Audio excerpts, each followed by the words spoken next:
Is it really possible to shape your future just by changing how you think? I know, it might sound too easy, but simple doesn't mean small. In fact, some of the smallest thoughts can grow into the biggest changes. And while we explore this together, you'll also be gently training your English through real, emotional language that lives in everyday life, not textbook phrases, not rushed conversations, just slow, clear, powerful English that your heart and mind can both understand. Welcome, I'm Evie. This is a quiet space, a space where you don't have to push or pretend, where learning feels kind, where your voice matters, even if it trembles. And today, we're not just learning words, we're learning how to speak to ourselves, how to think in a way that makes room for growth in language, in confidence, and in life. Because your thoughts matter. They guide your emotions, they shape your actions, they build your habits. If you keep whispering to yourself, "I'm not good enough," your brain listens, it believes you, and slowly, quietly, you stop trying. But if you begin to say, even softly, "I'm learning, I'm improving," your brain leans in, it listens to that too, and the ground beneath you begins to shift. Stay with me through this gentle reflection, and by the end, you'll have real tools, simple, powerful ones, to help you build clarity, motivation, and courage one thought at a time.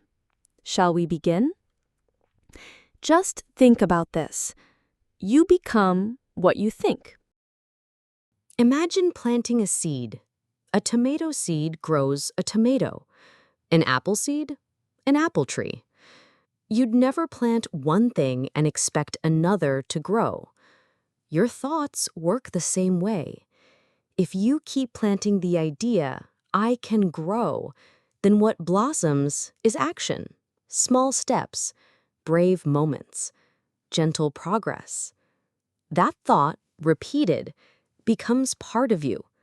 It roots itself in your identity. But if the thought you plant is, "I'm not enough," then what grows is doubt, fear, hesitation. You may not see it at first, but slowly the ground becomes harder to move through, like walking through mud instead of grass. The thoughts you return to, again and again, they're the ones that shape your future. They don't stay thoughts for long.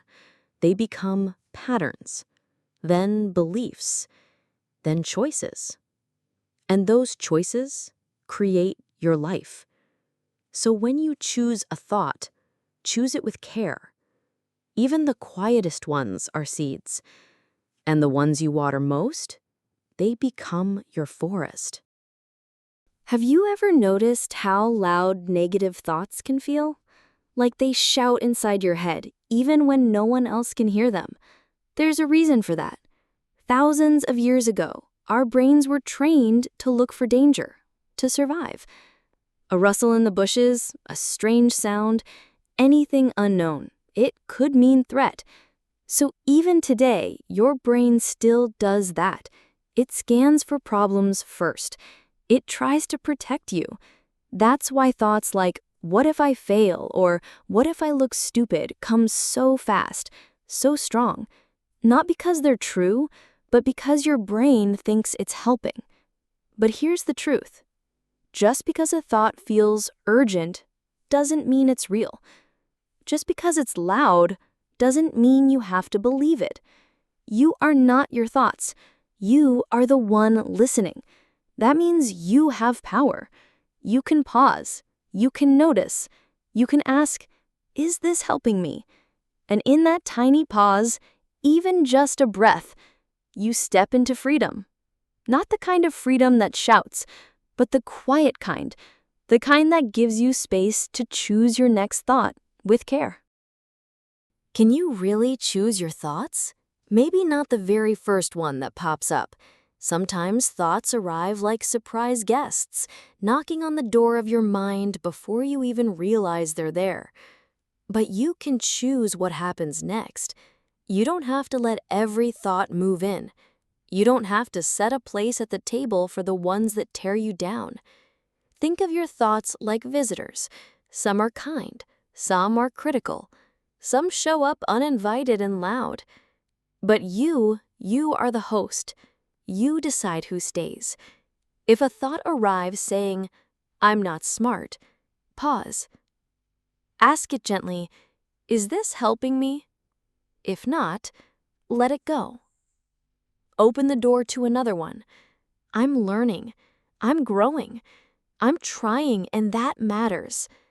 At first, it feels unnatural, but every time you practice, even once, you're teaching your brain a new direction, like building a path through a forest, one careful step at a time. Soon, those new thoughts begin to arrive first, and when they do, they're not strangers anymore. They're part of your new home. So what kind of thoughts actually help you grow? Not the fake happy ones, not the ones that pretend everything's fine when it's not. The best thoughts are real, honest, hopeful. They sound like this: "This is hard, but I can try again." "I don't know everything, but I'm learning something." "I fell today, but I'm still standing." Supportive thoughts don't ignore the struggle. They walk with you through it. They're like a friend who says, "Yes, this is tough, and I still believe in you." These thoughts give you energy. They don't erase the pain, but they soften it. They make room for progress. They remind you that being in progress is not the same as being behind. It's where real growth happens. And above all, they bring you back to what matters most. That effort counts, that trying is winning, that you were allowed to be unfinished and still moving forward. Let your thoughts be a source of strength, not pressure. Gentle, honest thoughts can carry you farther than perfect ones ever could. Now, let's talk about learning English. It's not just about grammar rules or word lists. It's not about sounding perfect or speaking fast. It's about mindset. It's about what you think, especially when things feel hard. If your mind keeps saying, "I always make mistakes," you might stop speaking. You shrink. You wait for the perfect moment, which never comes. But if your thought shifts to, "Mistakes are part of learning," something opens. You take the risk. You speak, even if it's messy. And that moment, that trying, becomes the key to learning more. Trying leads to progress. Progress leads to confidence. And it all starts with one thought. So speak to yourself like this: "I'm learning. I understand more each day. It's okay not to get everything right." Those thoughts aren't just nice, they're powerful. They create a space where your English can grow. Not rushed, not judged, just real human learning. Your thoughts set the stage, so make sure they make you feel safe enough to speak. Have you ever noticed how you speak to yourself? Not out loud, but inside. That quiet voice that shows up when you make a mistake, when you forget a word, when things don't go perfectly. Sometimes that voice is harsh. "You're so stupid. You always mess up. You'll never get this." But here's the thing. Most of us would never say those words to a friend. So why do we say them to ourselves? Imagine if someone followed you around, whispering those things all day. Eventually, you'd start to believe them. You'd stop trying. You'd feel small. That's what happens when your inner voice becomes a critic. But you can change it. You can become your own coach instead. Try saying this: "It's okay to make mistakes. I'm improving. This is part of the process." When you shift your self-talk, even a little, everything begins to feel different. You don't need praise from the outside. You've got support from within. And that kind of support, it lasts. Every thought you repeat becomes a little easier to think again. It's like walking through a forest. The first time, there's no path, just thick brush, tangled roots. You push through slowly. It's hard, but if you walk that same way tomorrow, and the next day, and the next, soon the grass flattens. A trail appears. The way becomes clear. That's what happens in your brain, too. If you often think, I can't, that becomes your mental trail, and before long, it's the only road you take. But what if you gently started a new path? I'll try. I don't know yet, but I can learn. This is unfamiliar, but I'm curious. Each time you choose a new thought, you step in a new direction. At first, it feels unfamiliar, but with practice, your brain begins to prefer that path. It becomes easier, quieter, kinder. That's how thoughts turn into habits. And habits, they shape everything. Your actions, your confidence, your growth. So the next time an old, unkind thought shows up, pause, notice, then choose a better trail. And what do you do when a negative thought shows up, loud, heavy, uninvited? First, don't fight it. Don't panic. Don't push it away. Just notice it. Say softly to yourself, I'm having a negative thought right now. That small moment of noticing creates space, just enough room to breathe. Then ask, is this thought true? Is it helpful? Would I say this to someone I love? If the answer is no, don't believe it. You don't need to lie to yourself. You don't need fake positivity. Just choose a thought that's kind and honest.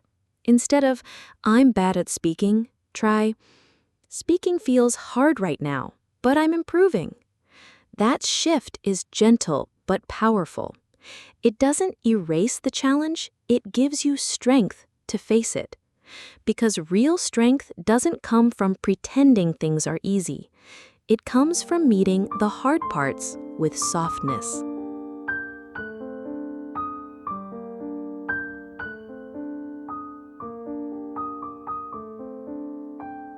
Let's talk about self-talk, the voice inside your mind that speaks to you all day long.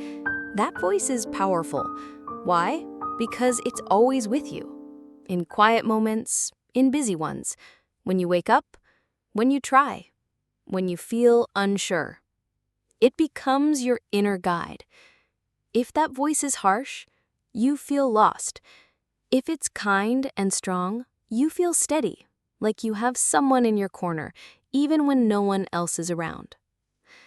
Supportive self-talk sounds like this. You've got this. Take your time. You're learning, and that's enough. That voice reminds you to keep going, especially when you're tired or discouraged. It holds your hand when things feel heavy. It gives you the courage to begin again. So today, check in with that voice. Listen to how it speaks. And if it's not kind yet, teach it how to be. Because when you change your self-talk, you don't just change how you feel, you change your direction. What happens when you start to believe in yourself, even just a little?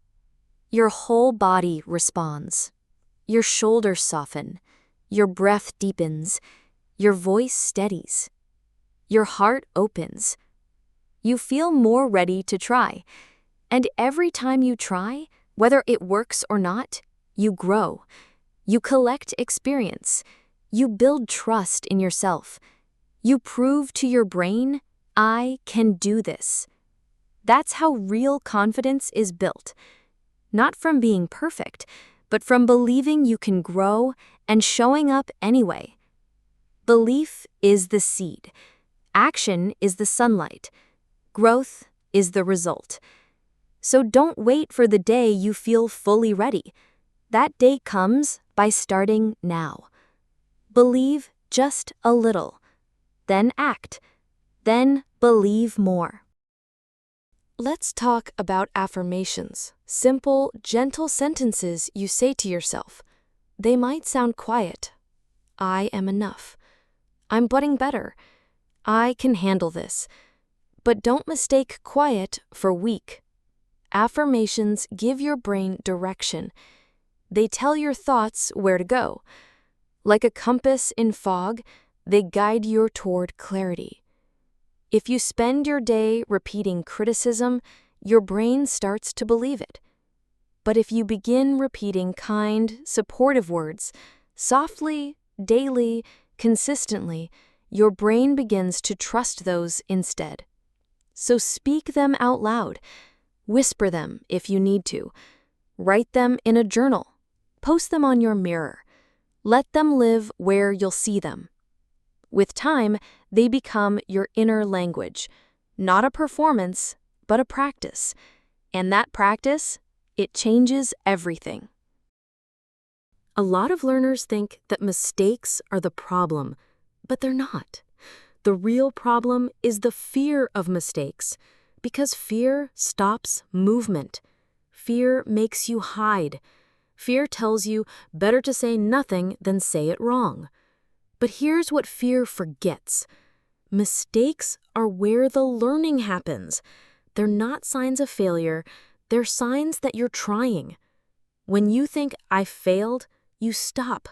But when you think, I'm learning, you continue. And that's the difference between stuck and growing. Your mindset, the way you think about mistakes, is what decides what happens next. A strong mindset doesn't say, this was easy. It says, this is hard, but I'm showing up anyway. It sees every misstep as part of the journey, not the end of it. So be brave enough to think in a way that keeps you moving. Even if you fall, you'll fall forward. So, how do you actually practice better thinking? Start small. In the morning, whisper one kind thought to yourself. Just one. During your study time, pause for 30 seconds and check in. What am I telling myself right now? If it's harsh, try again. Softer this time. Say things like, I'm learning. This is part of the process. It's okay to need more time. You don't need a perfect system. You just need a moment of care, repeated often. Try keeping a small thought journal. Nothing fancy. Just write down the thoughts that help you. Read them out loud sometimes. Let them soak in. Make thinking practice part of your routine, like brushing your teeth, like drinking water. Something simple, something gentle. Because the more you practice kind thinking, the more natural it becomes. And the more natural it becomes, the more your life starts to feel like a place where you belong. Let's look at focus, the quiet force behind your thoughts. Whatever you focus on grows. If you keep staring at problems, they feel bigger, heavier. But if you turn your eyes, just slightly, toward progress, you start to feel movement. Notice your small wins. Did you understand one sentence today? Did you try a word that used to scare you? Celebrate that, not because it's huge, but because it matters. These moments are like drops of water, small but powerful when they keep coming. They feed your motivation. They remind your brain you are growing.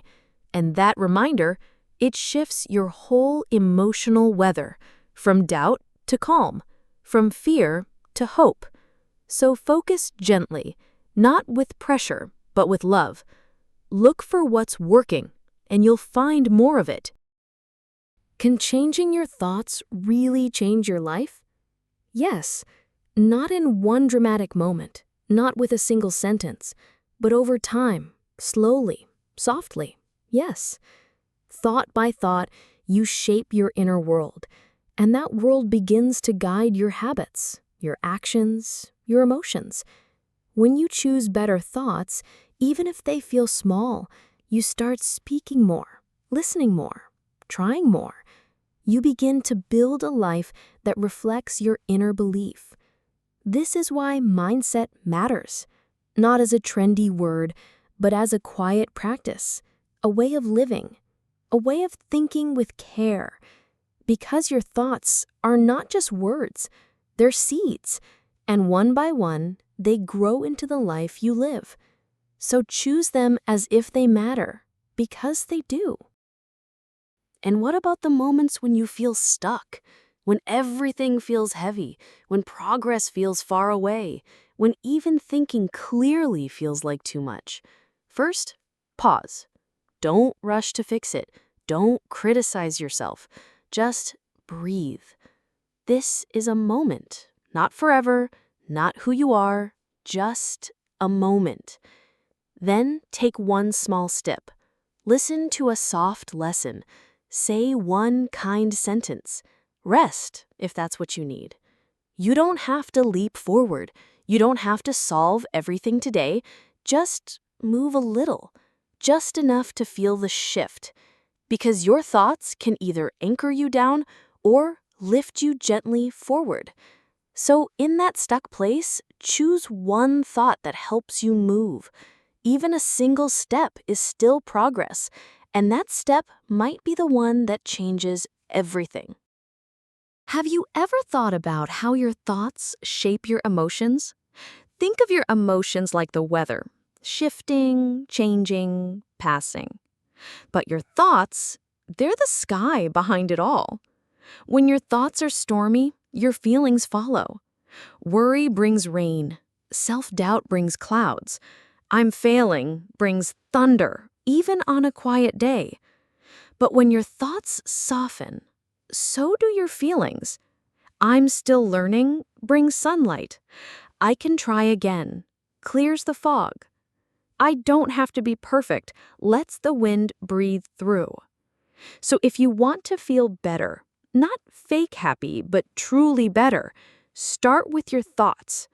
They're the beginning of every emotional storm, and also the beginning of every calm. Choose thoughts that clear the sky, and let your feelings follow the light. Can you actually teach your brain to think differently? Yes, and science agrees. Your brain isn't fixed. It's always learning, always reshaping itself. This beautiful ability is called neuroplasticity, your brain's power to rewire, to change direction, to build new paths no matter your age. So even if you've lived with negative thoughts for years, even if they feel automatic now, they are not permanent. With gentle repetition, with new language, with small daily shifts, your brain starts to lean a different way. And one day, maybe without even noticing, you'll realize that the old thoughts don't shout so loud anymore, and the new ones, they arrive first. They sound like strength. They feel like peace. That is the quiet power of thought training, and it's always available to you. So now the question becomes, what will you choose to believe about yourself today? Will you believe you're stuck or that you're still becoming? Will you believe you're weak or that you're learning to be strong? This is your moment, not to be perfect, but to choose one thought that lifts you. Just one. Say it, repeat it, feel it. Let it become your inner rhythm. Let it carry you into your next word, your next step, your next quiet victory. Because every thought is a seed, and you really do become what you think.